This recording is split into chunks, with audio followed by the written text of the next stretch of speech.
right, welcome to the Quest for Excellence podcast. I believe this is my 5th episode. I should be able to keep track when there's only 4 or 5, but I think it's my 5th, and I'm super excited today. I've a couple, both my guests, I recently met, and I'll just give a brief introduction.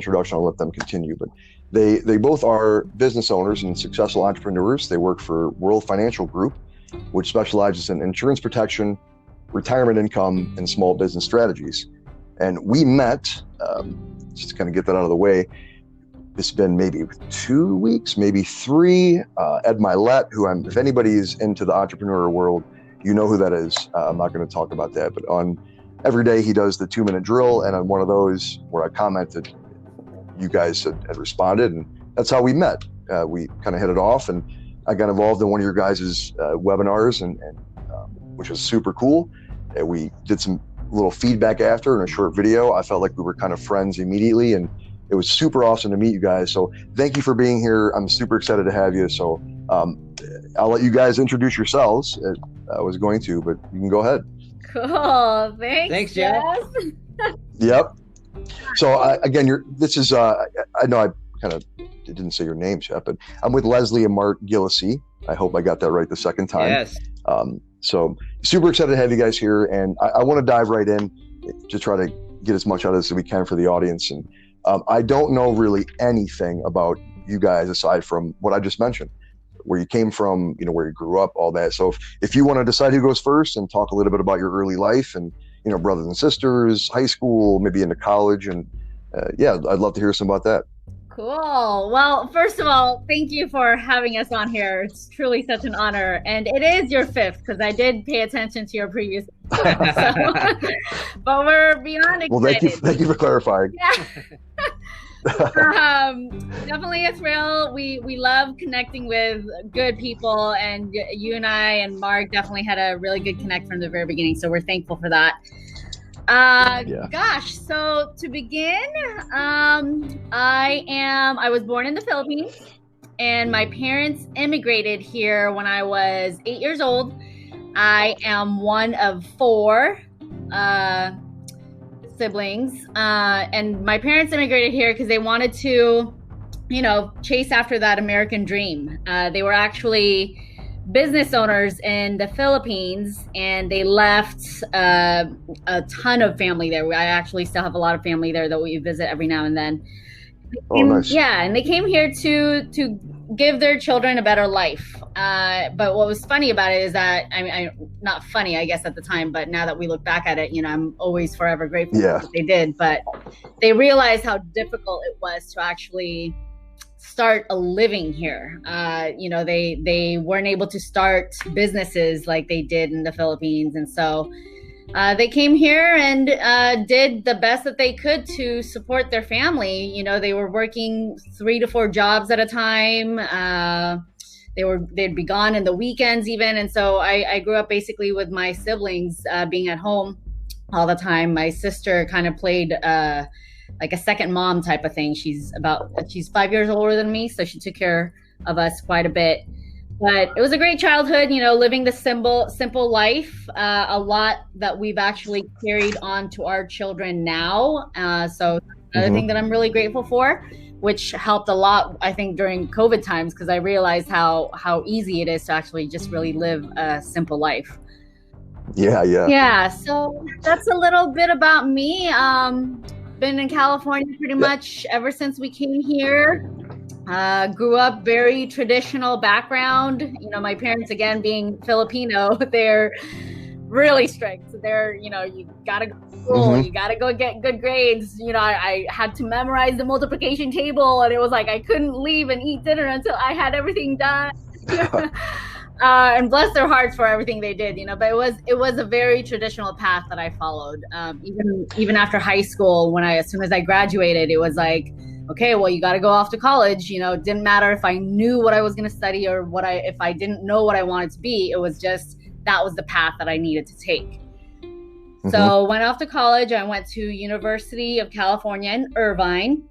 Go Anteaters. And graduated, got my bachelor's, and then got a job that was far from. What was your degree? What was your major? Was sociology with a minor in education.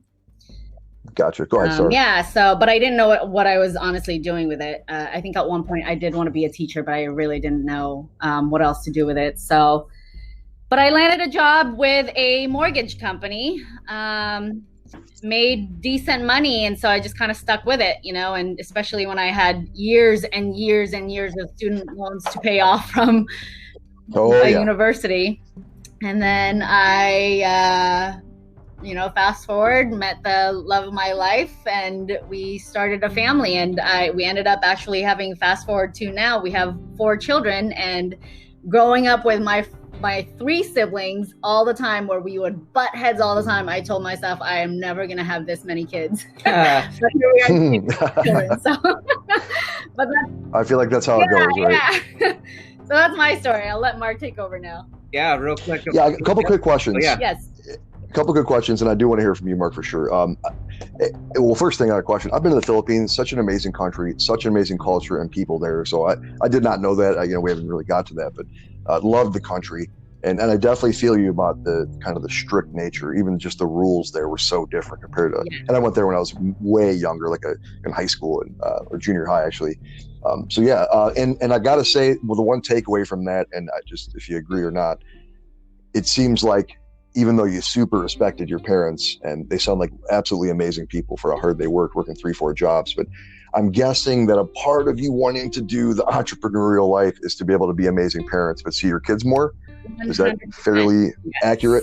Yes. Okay. Yeah, that really was the major takeaway there. And I can see why what you guys are doing, but yeah, go ahead. I want to hear, Mark, all about, you can say as much or as little as you want, and tell me about your kind of coming up, and then we'll go into where you guys met and go from there. Cool. Most certainly. Born and raised in California, similar to Les, grew up very traditional. My father had a military background. After the military, went straight into law enforcement, and he worked his way up and retired as a commander in early 2000, like 2001, 2002, something like that. And so he got his pension. So as you can see, his mindset was, hey, it worked for me, so it's going to work for my boys. And so he kind of forced it on us, go to school, get good grades, get a good job. And both my older brother and I did that. And shortly after I graduated college, I honestly found out so quickly that I was part of the statistic, which shows that, over 70% of actual college graduates don't end up in the line of work they went to school for. I went to school for hotel and restaurant management. And there I was, probably 24, 25, completely burnt out of managing restaurants, and had no clue where I was going to go. And then from there, by default, my roommate at the time said, hey, man, I need a job. And he was working for a real estate investment property management company in Orange County. And so he got me an interview there, and I started working there. And then fast forward, when we started having kids, baby number 4 came, and I took max leave. And after I went back after my max leave, they told me they don't need me anymore. And so it was at that point where I became another statistic, where you realize that at the end of the day, if you put your hands in the lives of someone else's decisions, then you're just a number to them. And so for us, that was the peak of our I guess, mindset shift. Can I mention something about that real quick? This happened to me too, and there was like a kind of a final shift with that thinking, because I've realized for a couple of decades I got to own my own business.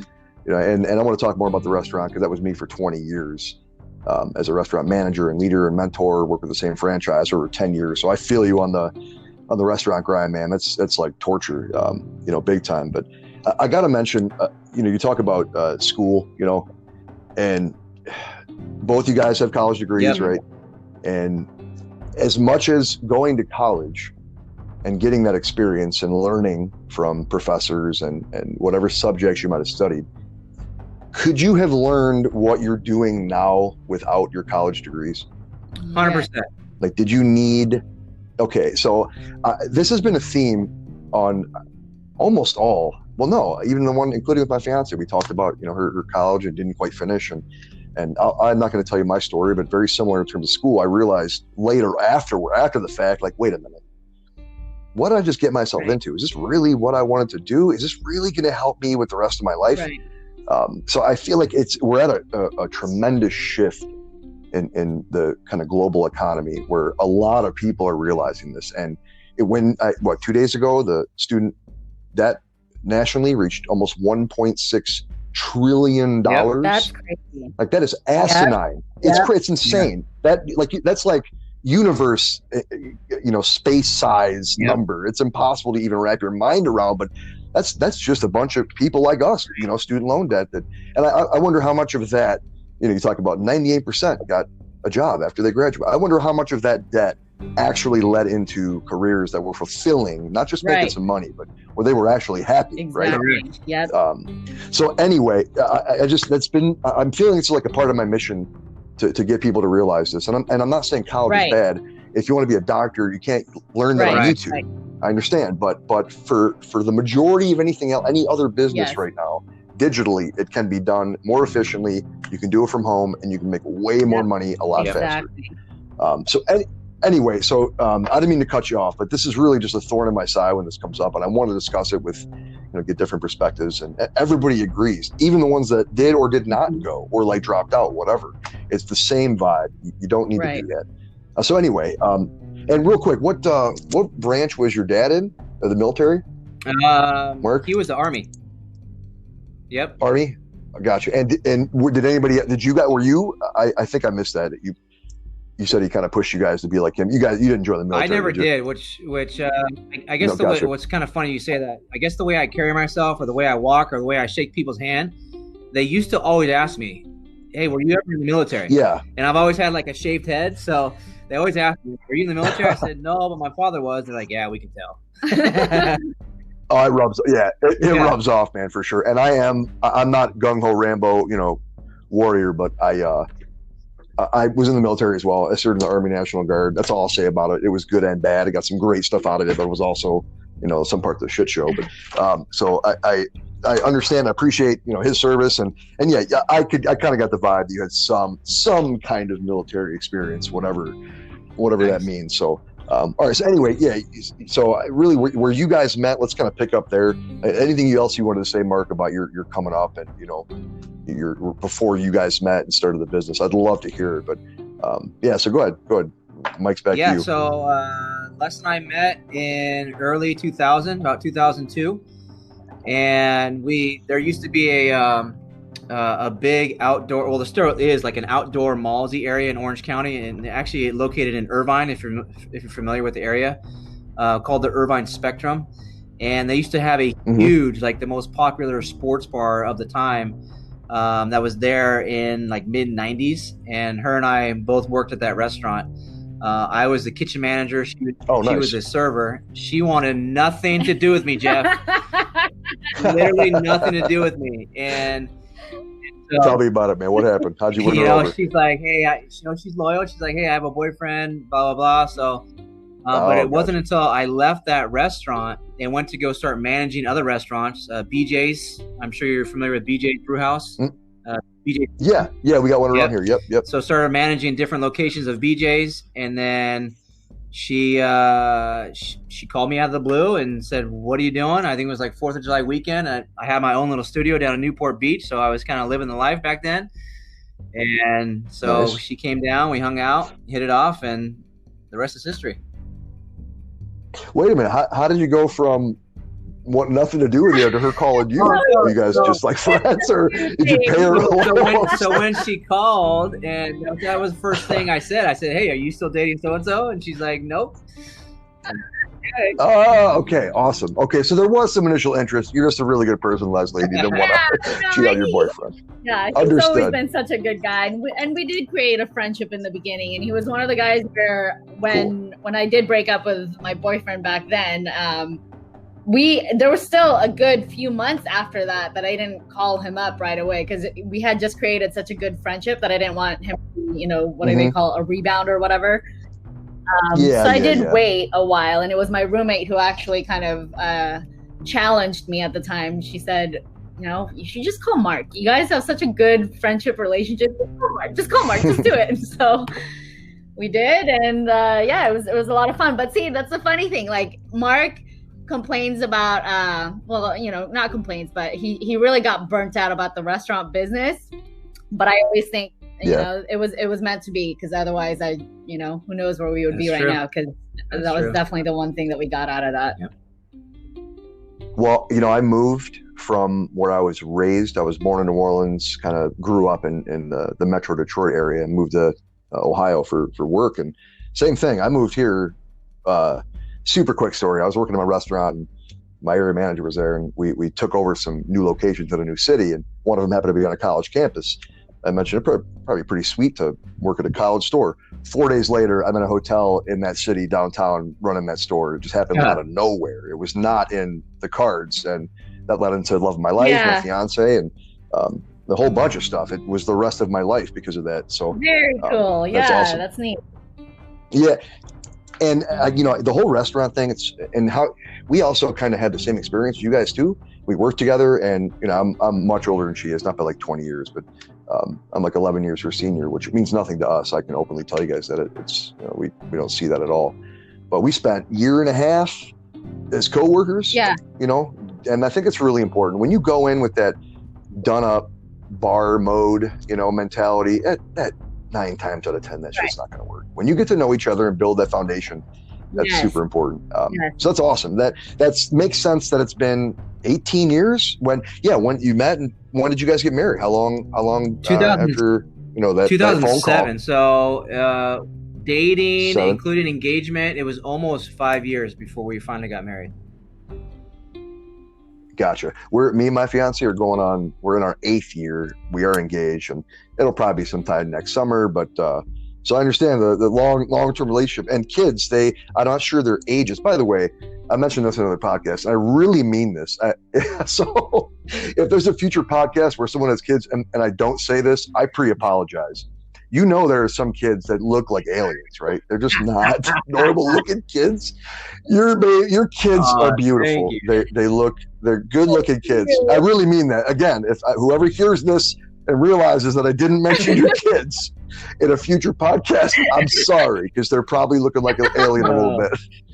But anyway, so yeah, what are their ages real quick? How old are they? I would guess, but I don't want to waste time. Our 2 oldest are girls, 10 and 9, soon to be 11 in November. Soon to be 11, yikes. And then 2 boys, 5 and 3. Wow, that just sounds like a handful right there, man. Wow. And really, you guys see, you know, I stalked you a little bit online, and just not too much, but just some, you know, family pictures. You guys are always so happy. The kids seem so happy. Partly why I wanted you guys on here. You're such good people. I'm not kissing your ass. I'm just being honest. So that's really important when it comes to not just finding, you know, financial success, but feeling fulfillment in your life. And we'll talk about that more a little bit later. So all right, kids, you guys are rocking. And I guess we already kind of answered the question I wanted to bring up. You know, what'd you do before you did this? And it sounds like kind of the retail, restaurant, corporate rat race. And at what point did the mental shift happen where you guys were like, all right, enough is enough. We need to do something else. We need to run our own company, or at least work for ourselves. You can be an affiliate, you know, or work for someone else and work for their company without, you know, clocking in 9 to 5 and make an incredible amount of money and a great living and do it at home. So what, talk about that, man. You get both of you. Just what together, how did you link up, make the commitment together? Because, you know, there are a lot of times when those couples don't work when they're on different paths like that. So just talk on that and tell me how you made it work. We had our first 2 girls, and kids are not cheap.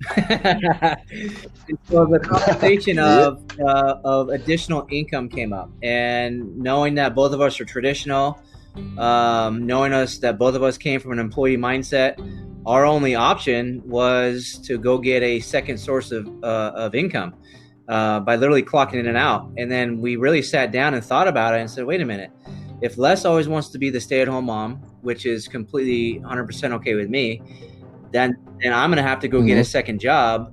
Am I going to lose out on all the memories of the kids? And is she going to just take on the burden of doing everything herself at the home front? And so we actually ran into a couple at one of the girls' dance studios, and it was a super energetic lady. She always dressed nice. She always drove nice cars. She always talked about vacations. She always talked to everybody in the dance studio. They always went on vacation, and they had 3. I was like, how are they doing?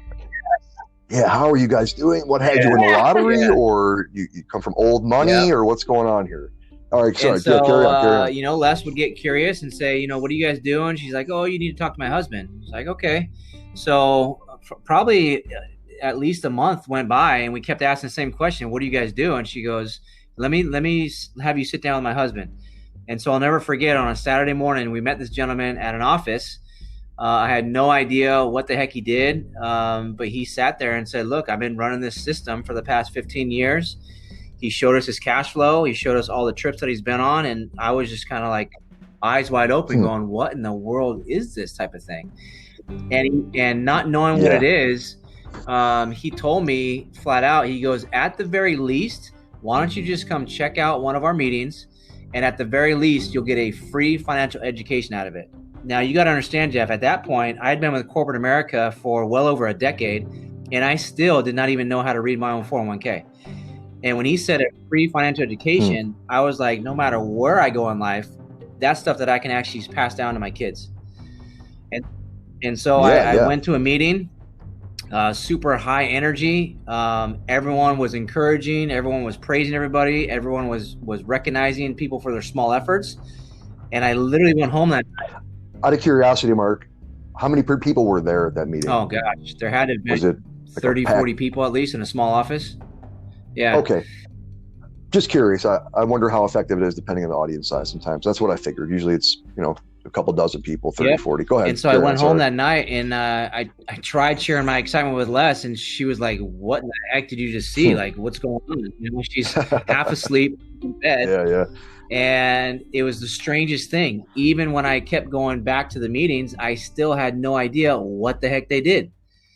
And so it wasn't until I got more involved, and I said, okay, now that I'm learning some things, I want to see exactly if what you're telling me is true. Because again, whether it's a cultural thing or an ethnicity thing, I was skeptical, Jeff. Yeah. I was the biggest skeptical, especially with my dad being a police officer his entire life. I said, let's go meet with my parents first, right? Because my dad can see through anything that he sees, right? And sure enough, we sat with my parents, and they had some serious questions about their own types of products and services that they already had in place, and we were actually able to help them out. And so I said, wait a minute, if this is something that my parents, I assume that my parents knew everything about money that there was to know, especially since they had raised 2 boys, they had their own house, my dad got his pension. And the more people that we started sharing simple concepts with, the more I realized, Les, we have an opportunity to create a business for ourselves, because not many people know about these concepts that we're sharing to middle America. Yeah. I find it interesting too, that the last generation, our parents, their idea of success is so drastically different than what it could be today. Your parents probably were, they did the right thing and all that, and worked hard and had a good career, but the potential that you guys have now and that we had is on just a different landscape, right? So that's great. So go ahead. Yeah. So obviously you're like, this is real. If they're not gonna, unless this is this most elaborate scheme ever. My parents are involved. Right. So you knew it was real. You're bought in. I knew it was real. I bought in. And just to backtrack, because I don't know if I went on a tangent. I wanted to definitely answer your question. When one of the first concepts that got shared with me was something called the cash flow quadrant, and it was something created by Robert Kiyosaki, and he really goes over the 4 different ways that people make money, right? Employee, self-employed, business owner, and investor. And that was the first thing I heard anything like that. And I said, wait a minute, you're trying to tell me that 95% of our population are either an employee or self-employed person? And you're going to show me a system that's going to be proven to help people get to the business owner quadrant? I need to know more about this. And again, the curiosity is what kept me going back. And to answer your question about what really stuck with us if I go back to the part of the story where I told you that I was let go after 15 plus years of service with corporate America. Yeah. Mind you, it was middle of the month. It was the middle of the month was June. It was the middle of the month. And I literally got told that I have less than 2 weeks till the end of the month to figure out my benefits. And obviously,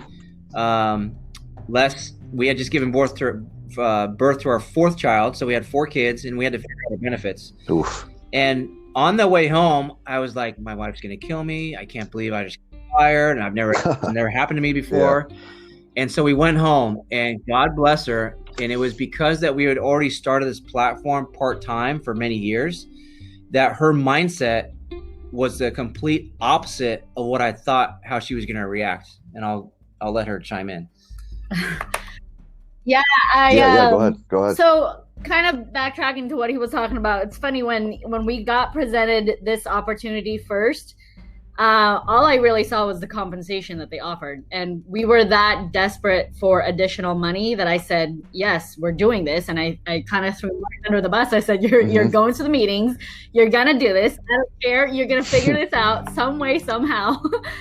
But then it was seeing how he changed, how much more energetic he was. Because, he wasn't happy with where he was working with that corporate America job. He was there for 15 years, but it was making him good money. He was supporting the family, so he kept chugging along, but he really wasn't happy. And there were times where he would actually say, gosh, should I go look for another job? But then do I want to, start over again and go through the whole interview and the training and all that stuff? Or should I just stick this out?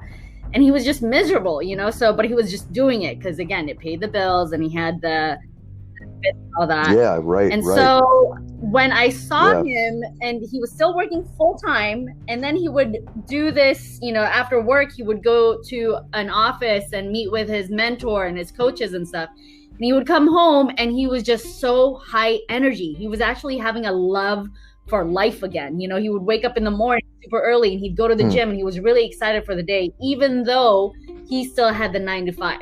So that was a big difference for me when I started seeing him act a different way.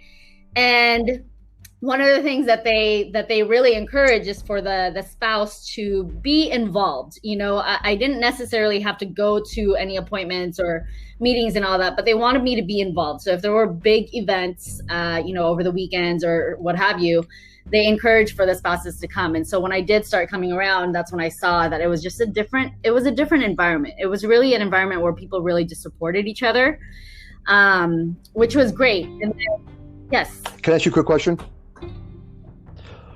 From when he first came home that day with the ride home thinking you were to decapitate him, from when you first went to a session, how long was that time frame? You know what? I really couldn't tell you. No.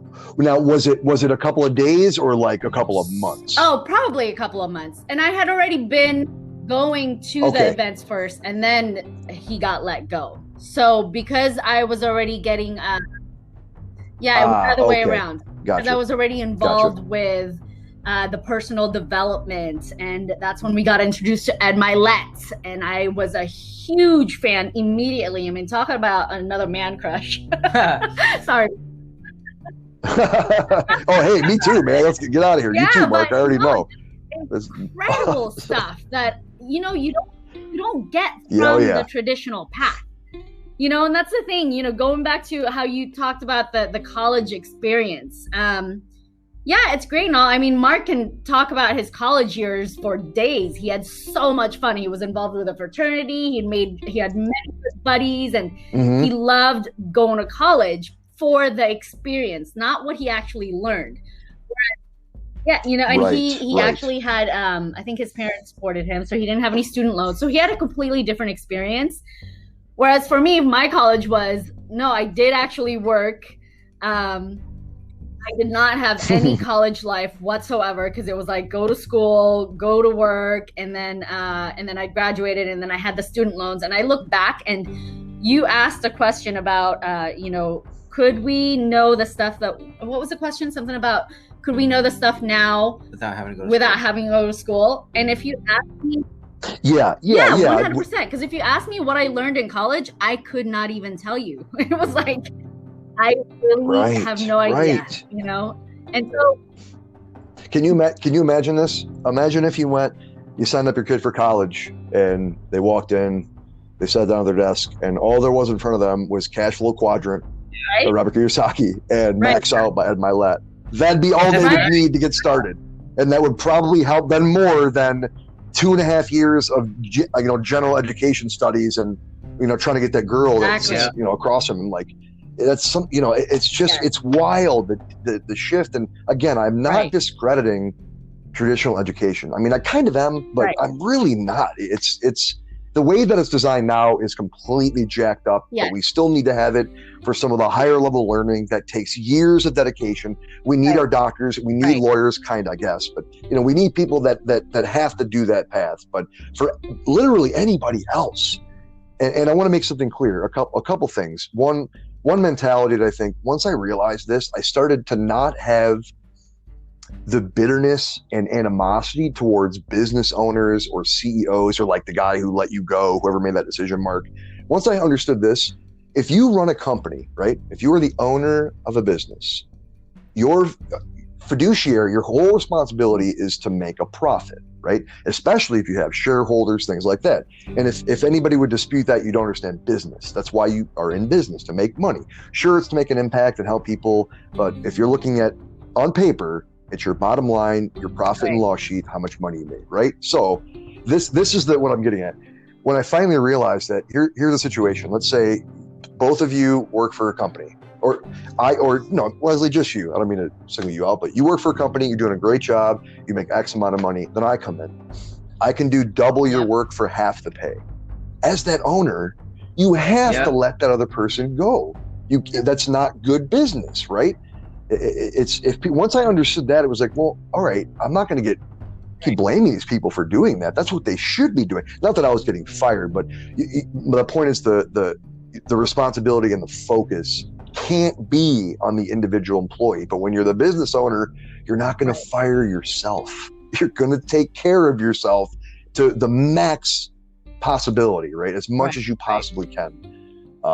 So that was big for me. And obviously you guys understand that. You own your own company, you're successful entrepreneurs, and so awesome. And if you want to, because you mentioned it, and I mean, I heard something today. I was telling my fiance when I got home earlier about another Ed Milet podcast. Just blew my mind. A couple today, actually. He's just such an amazing guy. I'm not going to say any more about it, but if you two want to talk about how you kind of got wrapped into his maelstrom in the Max Out world and what that's done for you, because I've had a similar experience with a mentor of mine, a guy named Jeff Lerner, it's called Entre Institute. It's changed my life, but it seems like Ed was kind of that for you guys, for the personal development, the self-help stuff, So talk on that a bit. I'm curious to hear how that came to be. If you peel away the layers of our business, we're a big personal development program with a huge compensation package attached to it. And so the mental and the personal development that we were already getting, we already looked at the guys who were running these meetings, right? We already put them on top of a pedestal, because what they were already, the words that they were already using was already developing us to becoming our best versions of ourselves. And then it was around annual convention time when we traveled to Las Vegas, and I was warned. Somebody said, "Hey, you're gonna see from the likes of Ed Milet," and I had no idea who he was. And he said, "You guys are gonna experience this annual convention. Some of you are gonna cry, a lot of you are gonna cheer, but you're gonna feel a major impact." And sure enough, when this guy came on stage, when you got 30,000 plus in the MGM Grand Garden Arena just going berserk, and he's putting out his message, and I mean, it's just incredible. Oh, I'm feeling it right now, just you talking about it. I'm not kidding. I was there. I was like right there as a fan and watching it. Incredible. And this was before his podcast, This was before his podcast. And then and so we only got to see him maybe once a year on the annual stage. And then sure enough, rumor started traveling around that he's going to start a podcast. And, just to know that he was one of Tony Robbins' proteges growing up, and Tony Robbins himself had to call Ed Milet and force him to create a podcast. And Tony Robbins called Ed and said, bro, you got so much knowledge. You can make such a huge impact for people across the U.S. Create a podcast. And Ed Milet goes, what's a podcast? So if you can believe, and his son Max, right, was just a kid at the time, but he was getting tips and pointers from his son on how to create a podcast. So you just look at I didn't know that. What he's done in such a short amount of time as far as the entrepreneurship and the personal development and the business mindset. It's just crazy.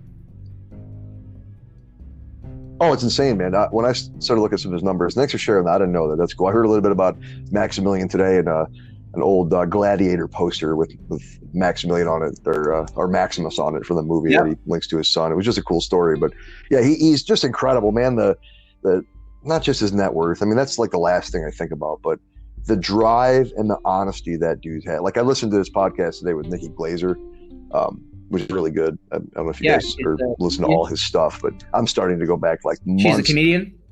What's that? Yep.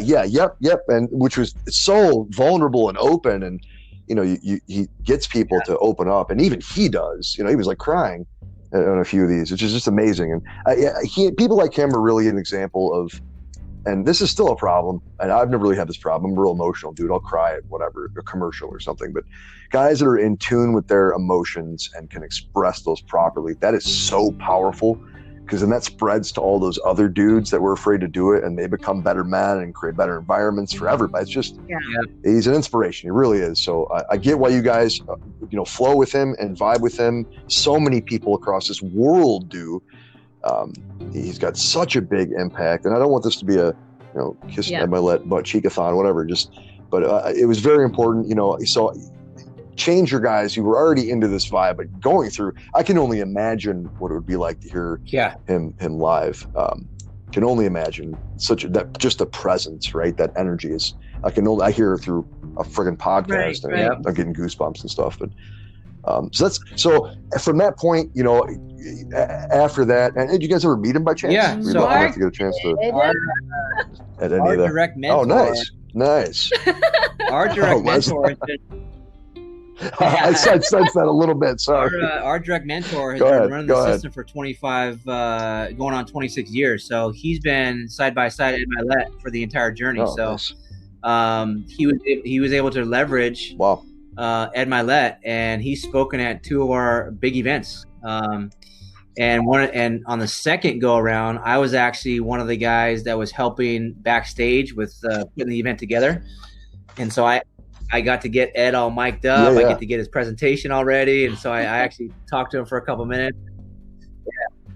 Oh, so it wasn't just a quick as he's down the hallway, oh, that's awesome. That's cool. Did he give you, out of curiosity, did he give you any nuggets that were tailored to you that were good?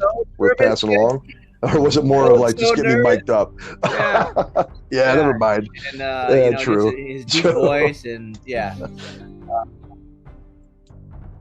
man. You got that timbre or whatever you call it. It's like, and Andy Frisella, that's great. Yeah, those voices are intense. But that's awesome. That's so cool you got to meet him. And look, I don't want to go any more about Ed. I know what he's done for you guys. I can already tell. It's we decide who we're going to be, and we can have our mentors, but in our core, you guys did what you're doing. You decided to be good people, but people like him can really help you get there. And it's really kind of what this podcast is, and kind of what I want to go into. I know we're coming up on not quite a hard stop, but we got about maybe 10 minutes left.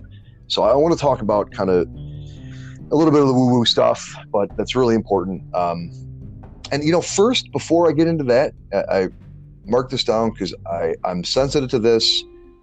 I'm an advocate for it, and I'm curious if this kind of came about because of your children, or if this is something you guys have kind of felt powerfully about for a long time. But I've noticed on both of your link trees about Save the Children, the hashtag.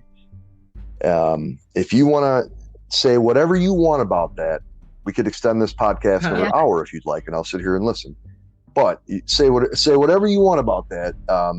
The floor is yours for that. And again, I understand what it means. We're not going to sit here and talk about too much of this, but if you could just speak on that again, was this just because you're kids and you started to look at what's going on in the world and see some things, past couple years, or go ahead. We've been blessed with amazing kids, and when I hear stuff like that happen with other families, I get teary-eyed just thinking about it. And it's one of those things where I would never wish upon anyone. And so the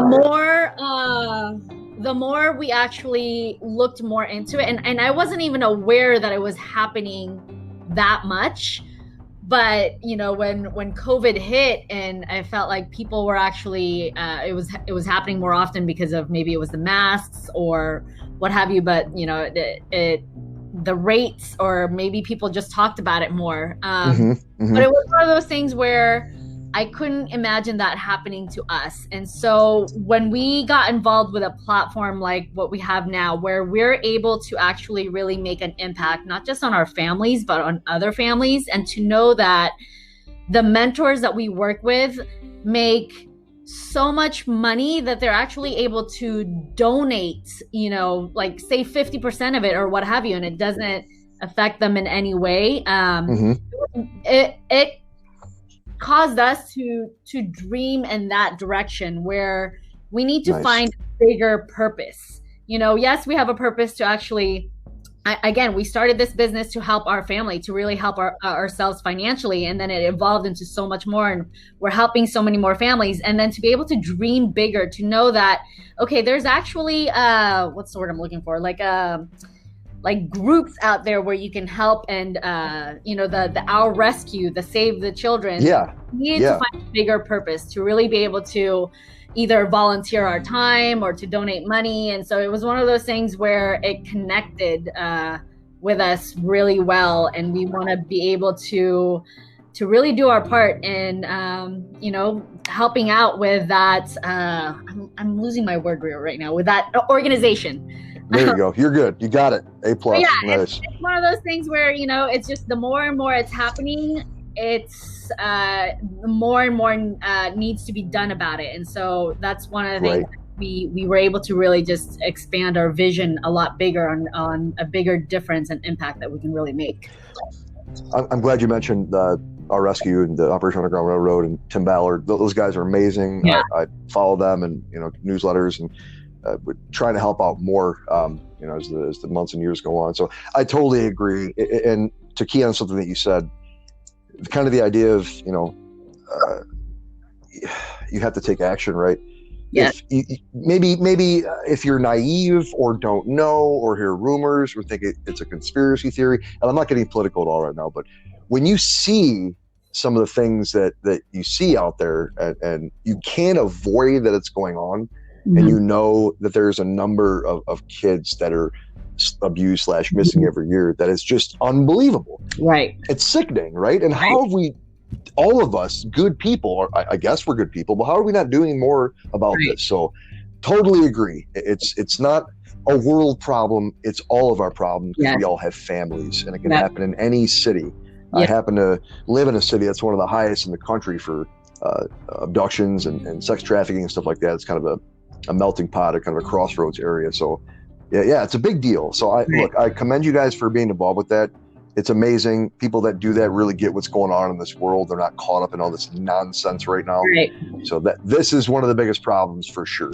Yeah. So keep doing your thing. We'll talk more about this after this, and as we get to know each other more. But all right, so in this last little bit, I want to get into one final chunk, and then I'll let you guys talk about your business for a second and find out where people can connect with you, and a little bit more about what you do and how they can help you. But so if you were to talk to your former selves, right, when you first started going down this road of entrepreneurship, and you were able to tell yourselves the mistakes that you made and give them the guidance to not hit those speed bumps, what would they be in that kind of beginning infancy of your entrepreneurial careers?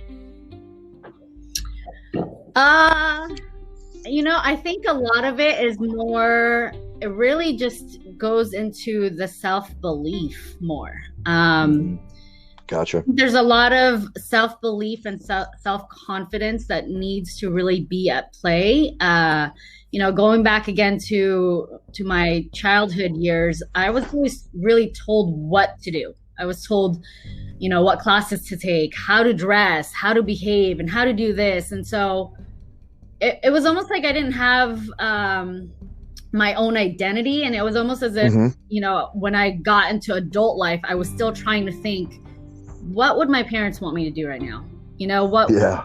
It was one of those things where I didn't really find myself until, again, you get involved in an environment where you're told to be you and dig deep inside of you. Like, what is your actual calling? What are you, you're meant to do so many big things in this world. What is it that you want to do? What kind of impact do you want to leave on, not just with our kids, but really it's not a matter of, you live this one life and you have fun and you go party on the weekends and you have a great time and stuff. But once you leave, did you actually really make a difference? Like whether it's, on a group of people or on a community or on a nation or the world, what have you. But it was one of those things where I really showed how to look deeper in myself, to find something. So, I guess kind of going back to when I was a cheerleader in high school, and it was kind of one of those things where I did it because going up in a very strict family, I wanted to do something where I was able to stay after school and actually go to the football games and the basketball games. And I want to be a cheerleader, but it was like, hey, I stay out, more than I will. But, when I did that, I still didn't really know. It was one of those things where I just did it just to do it. And then fast forward to where we are today. And gosh, I know I will be the biggest cheerleader to anybody who wants to find something, who wants to find themselves. If they want motivation or inspiration, like I will be your biggest cheerleader. And it's one of those things where I never knew I had it even when I was younger, because I was too sheltered and I kept thinking too much of what is it that I'm supposed to do? What do my parents want me to do and stuff like that. And so now we encourage our children. Our girls dress themselves. We don't get to pick out their clothes anymore. That's awesome. Like you want them to grow up, just to believe in themselves and to be confident in who they really are. Our kids have so many different personalities. We started homeschooling our children about 3 years ago, even before COVID, because it was a matter of we want them to take classes that fit their personalities and their strengths and their weaknesses, and we want them to be able to just be themselves, but we'll also be there to really guide them and walk them through it, because I don't want to force them. If we were talking about college earlier, if they want to go to college, we're open to that. We have college funds for them too and stuff, but it's one of those things where, but if they choose not to go, or maybe they want to travel first and find themselves, then by all means go for it. It's a matter of really having that belief in yourself and thinking, what am I putting this world for? Because I just think every one of us has such a purpose, but it's a matter of believing in ourselves.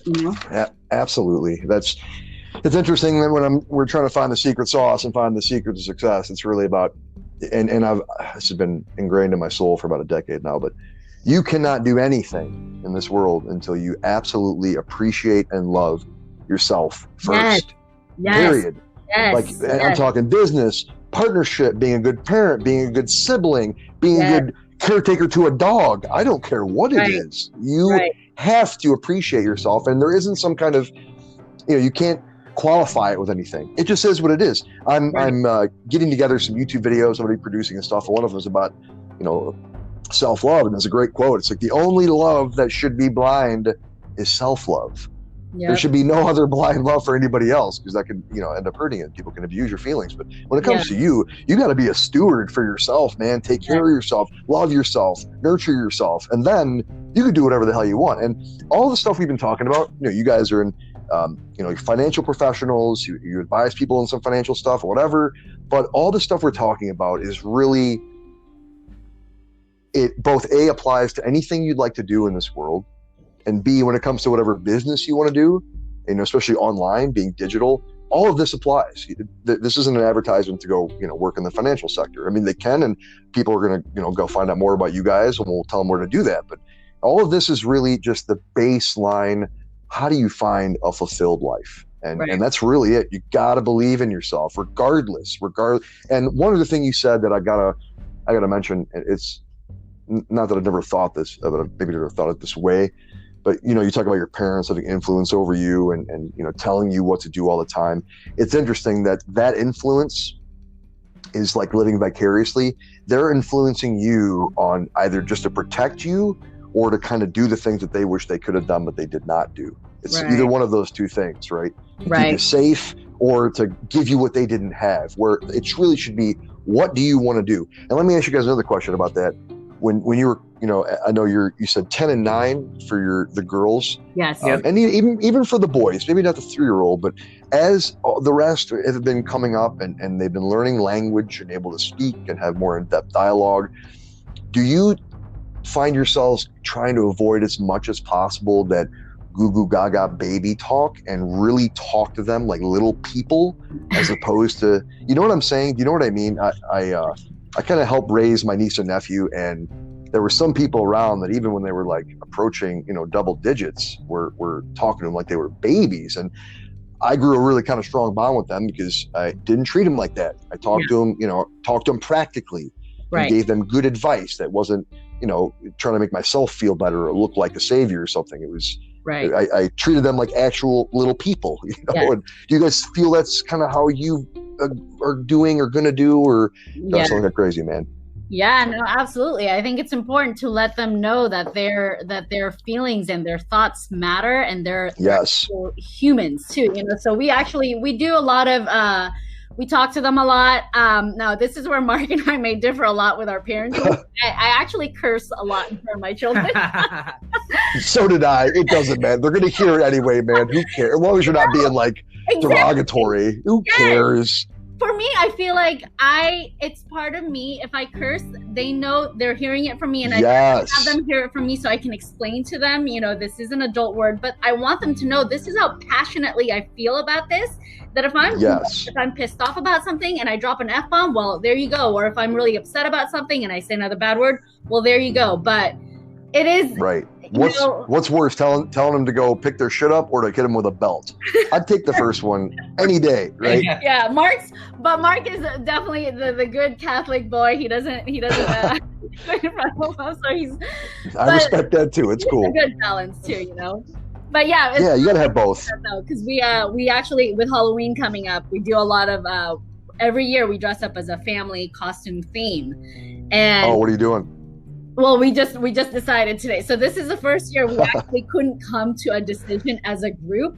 So, but for Mark and I, instead of us being like, well, we're the ones that's going to buy the costumes, we're the ones that's going to do this, we're the ones. So we decide, no, it was, you know what? Your thoughts matter too. So we actually drew out a hat. So everybody got to put in their votes, and we drew out of a hat, and then we picked out of it, and Mark and I still won. Beautiful. I'm not even asking if you cheated. You guys wouldn't do that. I wouldn't care if you did. So they actually put it together and we just picked. But yeah. Well, what's the costume? What are you going to be? We're going to be rappers. Like you'd be like NWA and like Snoop, like rappers. That's great. That's great. Yeah. Oh, do the chains. That's amazing. I can't wait to see that picture. That's great. Yeah. That's great. But yeah, no, going back to what you said, I think it's important to go ahead. Talk to them like people instead of going back to the whole save the children thing. We tell them what goes on out there. We'd rather have them know instead of again being naive and just talking to some stranger. Right. It's so they know. And anytime they have a question about anything, we always want to have an open book and allow them to really just come to us and be able to talk to us about anything. That's amazing. I already knew this, but you guys are freaking awesome parents. You're good people. We need more. And again, I'm not trying to get anything out of this. I'm just being brutally honest with you guys. Like we need more. And this is just after all these decades, one of, if not the biggest problems on the planet is bad parenting. Yeah. You hear break the cycle, break the chain. That's like 90% of families out there. Right. They're just doing the same shit they've done for generations. They can't get out of it. And a lot of that comes from, like you said, you got to have that self-belief. Yeah. You can't have these layers of what you've been told you are for, your formative years. And as strong as that is, how you're kind of ingrained with that stuff, there's like 2 layers, like from 0 to 5, you learn what you can do, and then 5 to 10 is like who you are based on what you've been through. Yeah. You can still abolish all that and recreate yourself and report your foundation. Anybody can. Yep. Anybody can. Yep. Yeah, it's so true. So this has been absolutely incredible, guys. One final simple question, and then I want to give you guys a stage to talk about where people can connect with you and all that. But if you, for anybody just starting out, wanting to get into what you guys do and kind of the financial world, or break into just a traditional entrepreneurial path and learn affiliate marketing or whatever, or running an agency, just getting started, aside from the kind of personal stuff and believing in yourself, more of the practical kind of gears moving kind of thing, what advice would you give for anybody just starting out that'll give them a little boost? For anybody just starting out, yep. Well, I'll tell you from experience, one of the detriments that a lot of people go through in life is they don't have an open mind. Nice. And a lot of people see our platform and they say no right away without even having a conversation, Jeff. Nice. That's what blows my mind. I think one of the reasons that Les and I are in a position that we're in right now is because we've always been open-minded people. And if someone's going to talk to me about an opportunity to propel my family further, then by God, I'm going to have that conversation. It's free. If I don't like it, I can say no. Right. But it kills me to know that people turn down an opportunity without even knowing anything about it. And that says a lot about those kind of people, right? I'm not being judgmental or anything like that at all, but how do you expect to learn A, or grow B, or be successful C, if you don't learn new things? And if you got to test it out. I'm not saying to spend $1 million for something you know nothing about, but no, I totally agree. That's a huge problem. You're stunted before you even start for no reason. Yep. You're just paranoid, right? So no, that's fantastic. That really is true. And then you could apply that open mind thing to everything right now. Our political landscape, everything. That's fantastic advice. And let me give a little add-on to that. Keep an open mind when you fail, or when you think your idea is the greatest thing ever, and then the next day it gets completely shot down, or you think it's horrible. It's okay. Keep an open mind. Like, go somewhere else, find something new, try again, test something else out. Keep an open mind. And I think one of the biggest problems is, I've talked about this in some videos I've made recently, about dealing in absolutes, black and white, one way or another. That is the most destructive way of thinking, and it causes more problems than people realize. It really does. Yeah. It's a great stuff, man, for both you guys. So next 30 seconds, minute, the floor is completely yours. Tell people where they can connect, where's the best place to find you, whether it's on social media, your website, and maybe, the 15-second elevator of what you can do for them. So the floor is yours completely. Cool. You can find us on Instagram. My handle is at Leslie Gillissie, all one word. That's LESLIE GILLISSIE. Mark's is at Marc G _3.0. Yeah, that's Mark with a C. So at MARC G _3.0. I'm going to get all this stuff in the show notes below, so we'll make sure all your links are out there. But go ahead. Carry on. And we are definitely we're expanding nationwide. We're building an incredible championship team right now. So we are definitely looking for the highly ambitious, driven people who want to go out there and make a difference and want to make a name for themselves. We will walk you through it. We'll train you. We will hold your hand. And like I mentioned earlier, we'll be your biggest cheerleader. It's done wonders for us. It's changed our lives around, our family. We're able to work together. Our children are involved in the business. We get to do this together as a family, so we're still we're not where we want to be, but we know we're definitely a lot farther than we were before, and we're happy. We're helping people, that's a big difference. I don't think I ever really answered the question actually in the beginning when you said where my mindset was when Mark gave me that phone call. when he got let go. And it was one of those things where I just knew, you know what, he wasn't happy with that job anyway. So it's their loss. And I think if I wasn't exposed in this type of platform already, where we look at the bright side of things and we know that they're ahead, I would have probably, you know, obviously punched him and and screamed and all that. But it was a different mindset. And so it was one of those things where I said, all right, well, you weren't happy there anyway, so let's Isn't that crazy? You saw that as an opportunity instead of a setback, and look what happened. Right? It's when you see setbacks as steps back that you're screwed. Right? That's amazing stuff. Amazing. Now, is there any other links, or do you guys have any other, or just, I mean, they can find everything through your Instagram, right? You've got your link tree set up with all your links on there. They can find more. Okay, good deal. So perfect. Yeah. I'll just keep it real simple. It'll just be your guys' tags in the notes below. And I implore anybody out there, if you want to hear more, go check them out. These are a couple of amazing people. I've had nothing but just an incredible time engaging with them for every minute that we've had. And again, I appreciate you guys so much. It's great to get to know you. I appreciate the audience being here for hearing your story. And I really think this is going to help some people and give them some guidance, especially people with children or think they can't do it with young kids. Garbage. You can do whatever the hell you want. Just believe in yourself and start taking baby steps. You'll be good to go. Yeah. So anything from you guys to final or to end here? I've been. Yeah. One last thing, Jeff. You know, if go ahead, we can propose a question to the listeners. You know, are you in a position right now to really create your dream life? And once you really ponder that answer, feel free to reach out to us. We're here to help. Our conversations are completely free. And one of the things that we've learned from this business opportunity, this platform, is you can never beat a made-up mind. And it all starts with making that decision. Amen. I'm going to let that hang in the air, and I think we'll leave with that.